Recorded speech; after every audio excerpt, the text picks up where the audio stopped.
Moi, je trouve ça très chaleureux, de par la couleur, la matière. Je trouve ça très agréable, même au toucher.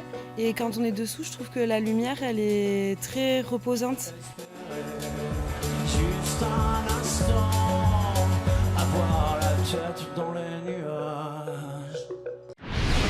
La grotte de la Cocalière, une des plus belles grottes de France.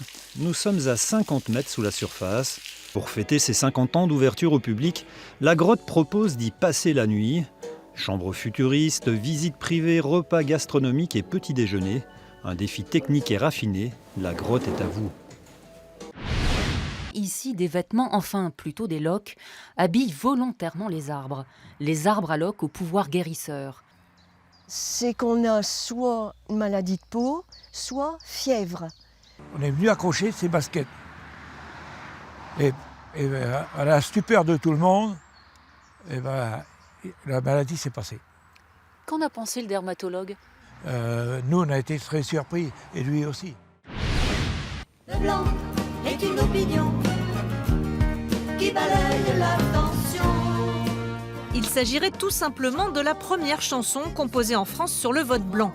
Après plusieurs soirées à parler politique, Roger, Mireille et leurs amis du collectif Écoutez Voir ont enregistré un CD avec 2 titres. Objectif, alimenter le débat sur le vote blanc. Si tu sais pour qui voter, ben, tant mieux, mais si tu sais pas, que tu puisses voter blanc, c'est de donner ton avis, mais que ce vote blanc soit comptabilisé. Céline et Olivier sont les heureux parents de Valentin, tout juste 3 mois.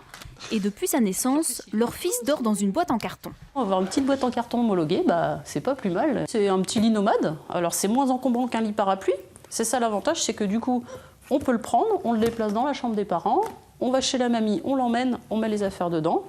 Coucher un nourrisson dans une baby-box, le concept est très développé en Finlande depuis les années 30. Les pays anglo-saxons l'ont aussi adopté. Il permettrait de réduire le taux de mortalité infantile. Depuis qu'un article sur sa 2 chevaux a été publié sur Internet, Michel reçoit des appels de nostalgiques et de curieux du monde entier. Des demandes de reportages, des invitations, des questions. Que compte-t-il faire de la voiture? Désolé, mais elle n'est pas à vendre. En revanche, il espère la faire rouler bientôt.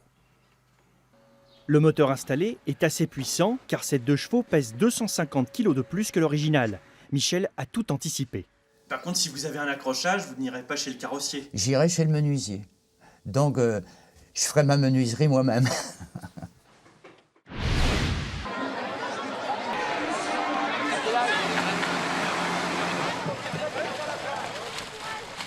Attention, ça glisse!